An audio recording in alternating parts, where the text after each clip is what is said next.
नमस्कार साथियों, स्वागत है आपका हमारे YouTube चैनल परमार क्लास में। तो आज हम बात करने वाले हैं बीएससी फर्स्ट सेमेस्टर के केमिस्ट्री का मॉडल पेपर मैं आपको बताने वाला हूं। और ये कौन सी यूनिवर्सिटी के लिए होने वाला है? MDSU यूनिवर्सिटी के लिए होने वाला है, जो कि कहाँ पर है? अजमेर में है। तो पेपर का नाम क्या है? Atomic structure and bonding, general organic chemistry and hydrocarbon. ये पूरा मॉडल पेपर आपके न्यू एग्जाम पैटर्न के अकॉर्डिंग ही होने वाला है, यानी यूनिट वाइज ही जितने भी क्वेश्चन जैसे बनते हैं पेपर में, वैसे ही आपका ये मॉडल पेपर होने वाला है। जैसे कि मैक्सिमम मार्क्स ये कितने मार्क्स का होता है? 17 मार्क्स का आपका पेपर होने वाला है और 3 घंटे का आपका टाइम यहाँ पर मिलने वाला है। सेक्शन ए और सेक्शन बी, दो सेक्शन में आपका पेपर मिलने वाला है। चलिए शुरू करते हैं। सेक्शन ए में कौन कौन से वेरी वेरी इंपॉर्टेंट क्वेश्चन हो जाते हैं। सेक्शन ए में आपको पता होगा कुल कितने क्वेश्चन आते हैं। कुल 10 क्वेश्चन यहाँ पर देखने को मिलता है और प्रत्येक क्वेश्चन कितने नंबर का होता है? 2 नंबर का होता है। और सेक्शन ए कितने नंबर का हो जाता है? फिर 20 नंबर का यहाँ पर सेक्शन ए हो जाता है। चलिए जी, पहला क्वेश्चन कौन सा वेरी वेरी इंपॉर्टेंट हो जाता है आपके लिए एग्जाम से? तो ये सारे क्वेश्चन आपके प्रीवियस ईयर पेपर में आए हुए हैं या फिर एग्जाम पैटर्न के अकॉर्डिंग ही बनाए गए हैं। तो वेरी वेरी इंपॉर्टेंट क्वेश्चन बन जाते हैं भाई। हाइजेनबर्ग में के अनिश्चितता के सिद्धांत स्पष्ट कीजिए। आपका यूनिट नंबर फर्स्ट से आ जाता है ये क्वेश्चन। हाइजेनबर्ग का अनिश्चितता का सिद्धांत है, वो आपको याद कर लेना अच्छी तरह से। अगला क्वेश्चन है define quantum number and their signification. जो क्वांटम नंबर जो होती है, 4 क्वांटम नंबर है, उसकी क्या क्या सिग्निफिकेशन होती है? चारों क्वांटम नंबर आपको याद कर लेने हैं, चाहे वो प्रिंसिपल क्वांटम नंबर हो, एजीमुथल क्वांटम नंबर हो, चाहे मैग्नेटिक क्वांटम नंबर हो और स्पिन क्वांटम नंबर हो। इन चारों क्वांटम नंबर को आपको याद कर लेना है और इसके क्या क्या सिग्निफिकेशन मिलता है, ये आपको याद कर लेना है। थर्ड क्वेश्चन आ जाता है वेरी वेरी इंपॉर्टेंट भाई। थर्ड क्वेश्चन है, क्या आ जाता है? ये वेरी वेरी इंपॉर्टेंट क्वेश्चन आ जाता है। क्रोमियम का इलेक्ट्रॉन कॉन्फ़िगरेशन। क्रोमियम का इलेक्ट्रॉनिक कॉन्फ़िगरेशन आपको याद कर लेना अच्छी तरह से और इसकी स्टेबिलिटी का कारण आपको याद कर लेना है कि क्या स्टेबिलिटी होती है भाई इसके। इलेक्ट्रॉन कॉन्फ़िगरेशन से कैसे स्टेबिलिटी आ जाती है। इलेक्ट्रॉन कॉन्फ़िगरेशन है जो किस प्रकार इसमें चेंजिंग होता है। तो ये वेरी वेरी इंपॉर्टेंट क्वेश्चन हो जाता है भाई। अगला है जी क्वेश्चन नंबर 4। क्वेश्चन नंबर 4 में कौन से वेरी वेरी इंपॉर्टेंट है? What is the different between bonding and anti bonding molecular orbitals. Anti bonding और बॉन्डिंग ऑर्बिटल्स जो होते हैं, इनमें क्या क्या डिफरेंट होता है और कैसे हम इसको पहचान सकते हैं, पूरा स्पष्ट कीजिए। आपको इस तरह से आपको याद कर लेना है। ये MOT से आ जाता है क्वेश्चन। नेक्स्ट क्वेश्चन है जी, क्वेश्चन नंबर 5 है define the resonance with one example from organic compound.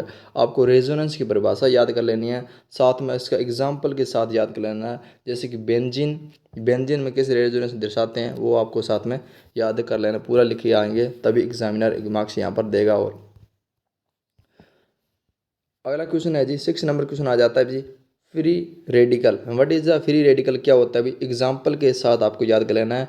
Free radical आपको क्या होता है, इसमें कितने इलेक्ट्रॉन होते हैं, ये किस नेचर होता है, इलेक्ट्रोफाइल होता है या न्यूक्लियोफाइल होता है, ये दोनों ही आपको तरह याद कर लेना है। इसकी परिभाषा और उदाहरण सहित आपको याद कर लेना है। क्वेश्चन नंबर 7 आ जाता है define the hyper conjugation. Define the hyper conjugation तथा इंडक्टिव इफेक्ट क्या होता है। हाइपर कॉन्जुगेशन क्या होता है और इंडक्टिव इफेक्ट क्या होता है, इसकी परिभाषा भी आपको याद कर लेनी है। ये प्रीवियस ईयर क्वेश्चन में आए हुए हैं, तो वेरी वेरी इंपॉर्टेंट क्वेश्चन बन जाते हैं। तो ये भी 7 नंबर क्वेश्चन भी वेरी वेरी इंपॉर्टेंट है। अभी दोनों प्रभावों को आपको याद कर लेना अच्छी तरह से। ऐसे ही क्वेश्चन नंबर 8 है। क्वेश्चन नंबर 8 में क्या दे रखा है अभी? क्वेश्चन नंबर 8 में क्या देगा? Explain the concept of clarity with one example के साथ आपको याद कर लेना है। यानी क्लियरिटी जो होती है वे क्या होती है और इसका उदाहरण सहित आपको याद कर लेना है। क्वेश्चन नंबर 9 आ जाता है भाई, हक्कल नियम, है ना। क्वेश्चन नंबर 9 आ जाता है, हक्कल रूल जो होता है वो एरोमेटिसिटी के साथ कैसे परिभाषित कर सकते हैं। यानी हक्कल रूल जो होता है वो एरोमेटिसिटी हैकर रूल से कैसे बता सकते हैं, इसकी पूरी परिभाषा के साथ आपको याद कर लेना है। साथ में याद कर लेना है कि एरोमेटिसिटी होने के लिए क्या क्या जरूरत होती है। जैसे कि मॉलिक्यूल क्या होना चाहिए, प्लेनर होना चाहिए, sp3 हाइब्रिडाइज नहीं होनी चाहिए, हक्कर रूल की पालना करना चाहिए। इसी तरह आपको पूरा याद कर लेना है, यहाँ से क्वेश्चन आपका बन सकता है। Question number 9। इसी प्रकार क्वेश्चन नंबर 10 है। क्वेश्चन नंबर 10 है एथीन बनाने की विधि, है ना। एथीन बनाने की विधि आपको याद कर लेनी है। ये भी वेरी वेरी इंपॉर्टेंट क्वेश्चन बन जाता है। ये थे भी सेक्शन ए के वेरी वेरी इंपॉर्टेंट क्वेश्चन। आगे बात करते हैं सेक्शन बी के। सेक्शन बी में आपको पता होगा काफ़ी मार्क्स का यहाँ पर होता है सेक्शन बी, क्योंकि यहाँ पर सारे क्वेश्चन बड़े बड़े आते हैं। क्वेश्चन नंबर यहाँ पर आ जाते हैं 50 नंबर का पूरा सेक्शन बी होता है। क्वेश्चन कितने आते हैं? क्वेश्चन भी यहाँ पर काफ़ी देखने को मिलते हैं, अथवा हम क्वेश्चन आते हैं। आपको कितने क्वेश्चन करने होते हैं यहाँ पर? 5 क्वेश्चन आपको करने होते हैं। 5 क्वेश्चन करने होते हैं। प्रत्येक क्वेश्चन कितने नंबर का होता है? 10 नंबर का यहाँ पर होता है। जैसे कि आपको पता होगा आपके पेपर में कुल कितने यूनिट है? 3 यूनिट है। 3 यूनिट में से पहले यूनिट में से कितने क्वेश्चन आते हैं? सेक्शन बी में 4 क्वेश्चन आप देखने को मिलते हैं। 4 क्वेश्चन देखने को मिलते हैं और सेकंड यूनिट में से 3-3 क्वेश्चन आते हैं। इस प्रकार ये 3-3 क्वेश्चन आते हैं और थर्ड यूनिट में भी 3 क्वेश्चन आते हैं। तो कौन कौन से वेरी वेरी इंपॉर्टेंट है मैं आपको मैं बताने वाला हूँ। आपको अच्छी तरह से इसको याद कर लेने हैं। जैसे कि आपको पहले यूनिट का क्या नाम है? Atomic structure and covalent bonding. इनमें से कौन कौन से वेरी वेरी इंपॉर्टेंट हो जाते हैं? सबसे पहले तो आप याद कर लेना डी ब्रोगली इक्वेशन क्या होती है। भाई डी ब्रोगली इक्वेशन क्या होती है पूरी एक्सप्लेन के साथ उसका पूरा डेरिवेशन है, वो भी आपको याद कर लेना है। इसके साथ ये एक ही क्वेश्चन है भाई, ये सब पूरा एक ही क्वेश्चन है क्योंकि यहाँ पर बड़ा क्वेश्चन बनने वाला है। कुल 10 मार्क्स का तो क्वेश्चन भी यहाँ पर बड़ा ही आएगा। Explain the radial angular wave क्या होते हैं, फंक्शन कैसे करते हैं, रेखीय व कोणीय तरंग फलनों को स्पष्ट कीजिए, ये भी याद कर लेना है। अगर आप चाहते हो बीएससी फर्स्ट सेमेस्टर के ये पूरे नोट्स कहाँ पर मिलेंगे, तो मेरे टेलीग्राम चैनल को ज्वाइन कर सकते हो। टेलीग्राम चैनल का लिंक है वो इस वीडियो के नीचे डिस्क्रिप्शन आपको मिल जाएगा। वहाँ पर इसके नोट्स भी आपको मिल जाएंगे अच्छे, तो वहाँ पर आप इस अच्छे देख सकते हो। सेकंड क्वेश्चन क्या आ जाता है? Very very important question. आपको यहाँ पर मॉलिक्यूलर डायग्राम आपने बनाए होंगे, पढ़े होंगे। एमओटी में जो डायग्राम बनते हैं, एमओटी में जो डायग्राम बनते हैं जिसमें O2 और CO का यहाँ पर मॉलिक्यूलर ऑर्बिटल डायग्राम है, जो आपको बना लें, याद कर लेने हैं। इसके साथ चुंबकीय प्रभाव, मैग्नेटिक इफेक्ट कैसे दिखाते हैं, है ना, बॉन्ड ऑर्डर कैसे होते हैं भाई, इनमें बॉन्ड ऑर्डर कैसे आते हैं, है ना, ये आपको वेरी वेरी इंपॉर्टेंट क्वेश्चन बन जाता है। ये O2 और CO का यहाँ पर दोनों में से किसी एक का देखने को मिल सकता है आपको पेपर में। चलिए भी थर्ड क्वेश्चन आ जाता भी। Third question unit number first से ही चल रही है ये। थर्ड क्वेश्चन आ जाता भी। थर्ड क्वेश्चन क्या अभी? पाउली एक्सप्लेजन, है ना, Pauli exclusion principle and Hund का रूल आपको याद कर लेना है भाई। वेरी वेरी इंपॉर्टेंट है भी, है ना। पाउली एक्सक्लूजन एंड हुंड का रूल आपको याद कर लेना है। ये तो आपका वेरी वेरी इंपॉर्टेंट क्वेश्चन होने वाला है। साथ में आपको याद कर लेना है ऑफ बाउ का प्रिंसिपल और ये सीमाएं क्या होती है इसकी, पूरा आपको याद कर लेना है। इलेक्ट्रॉन कॉन्फ़िगरेशन किस तरह लिखा जाता है भी, कैसे दर्शाया जाता है, ऑफ बाउ प्रिंसिपल ये पूरी बात बताता है, तो इसको भी अच्छी तरह से याद कर लेना है अभी।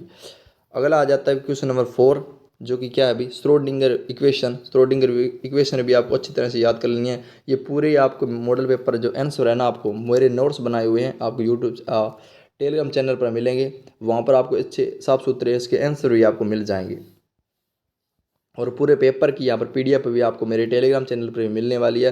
साथ में आपको मिलने वाला है प्रीवियस ईयर का क्वेश्चन पेपर, जो पिछले साल पेपर आया था, वो भी आपको मेरे टेलीग्राम चैनल पर भी मिल जाएगा।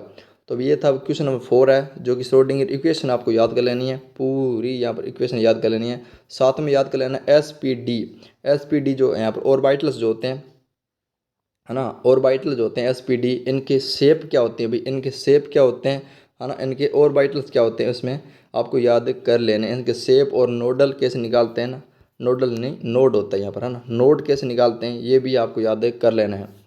तो ये थे भाई सेक्शन, ये थे भी यूनिट नंबर फर्स्ट के वेरी वेरी इंपॉर्टेंट क्वेश्चन, आपको ये मिल सकते हैं देखने को पेपर में।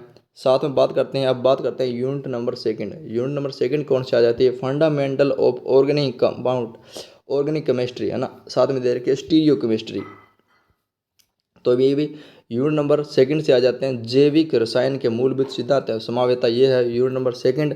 इसमें से कौन से वेरी वेरी इंपॉर्टेंट होने वाले हैं? आपको जितने भी इफेक्ट है, जैसे कि इंडक्टिव इफेक्ट हुआ, ये भी लास्ट ईयर क्वेश्चन में आया हुआ है। रेजोनेंस हुआ, है ना, प्रेरक प्रभाव, उन्नाद व अति अनुयोजक यानी हाइपर कॉन्जुगेशन एग्जाम्पल के साथ आप तीनों इफेक्टों को याद कर लेना है। साथ में हाउ डू, ये स्टेबिलिटी को कैसे दर्शाते हैं भाई, ये स्टेबिलिटी को कैसे दर्शाते हैं, कैसे प्रभावित करते हैं, ये पूरा आपको याद कर लेना है। अगला चलते हैं अभी, क्वेश्चन नंबर 6 आ जाता है अभी। क्वेश्चन नंबर 6 में क्या दे रखा है अभी? समप्रतिवर्ती या फिर, है ना, एनाइसोमर और डाइस्टीरियोमर एंड मेसो कंपाउंड, ये वेरी वेरी इंपॉर्टेंट क्वेश्चन होने वाला है। एनाइसोमर और डाइस्टीरियोमर क्या होते हैं और मेसो कंपाउंड क्या होते हैं, इन तीनों को अच्छी तरह से याद कर लेना है। साथ में आप जब RS कॉन्फ़िगरेशन करते हैं, RS नेम कल्चर करते हैं, जब इसमें CIP रूल लगता है, CIP रूल से RS नेम कल्चर किया जाता है, और CIP नियम कौन कौन से हैं, ये भी आपको याद कर लेना है। तो ये क्वेश्चन नंबर 6 हो जाता है, वेरी वेरी इंपॉर्टेंट। इसी के साथ क्वेश्चन नंबर 7 है। क्वेश्चन नंबर 7 कौन सा आ जाता है अभी, इलेक्ट्रोफाइल और न्यूक्लियोफाइल में अंतर याद कर लेना अभी। इलेक्ट्रोफाइल कैसे होते हैं और न्यूक्लियोफाइल किस तरह होते हैं और कौन कौन से होते हैं, एग्जाम्पल के साथ आपको अच्छी तरह से आपको याद कर लेने हैं। इसके साथ याद कर सकते हो आप SN1 और SN2 अभिक्रियाओं के बीच में अंतर भी याद कर सकते हो। इसकी मैकेनिज्म भी ये पूछ सकता है, मैकेनिज्म के साथ साथ इसके अंतर याद कर लेना आप। SN1 और SN2 में दोनों में डिफरेंट आपको याद कर लेना। तो यूनिट नंबर 3 आ जाती है भी, यूनिट नंबर 3 आ जाती है भी hydrocarbon aromatic compound. Hydrocarbon and aromatic compound कौन कौन से होते हैं, ये भी वेरी वेरी इंपॉर्टेंट है अभी यूनिट नंबर 3 में से। क्वेश्चन नंबर 8 आ जाता है भी, क्वेश्चन नंबर 8 आ जाता है यूनिट नंबर 3 से, एल्कीनों के निर्माण की निर्जलीकरण और डीहाइड्रो हेलोजिनेशन की विधियों को समझाइए भी, है ना। ये याद कर लेना भी एल्कीन जो होते हैं उनके निर्जलीकरण और डीहाइड्रो हेलोजिनेशन क्या होता है, पूरा मेथड आपको याद कर लेना है। अगर आप याद करते हो तो वेरी वेरी इंपॉर्टेंट क्वेश्चन है, बन जाता है ये।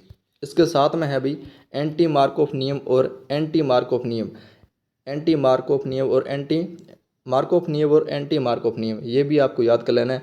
बहुत सारे क्वेश्चन तो ऐसे है कि 11th-12th के सेम है, बहुत सारे क्वेश्चन तो ऐसे हैं 11th-12th में आपने अच्छी तरह से पढ़े होंगे, वही क्वेश्चन है यहाँ पर।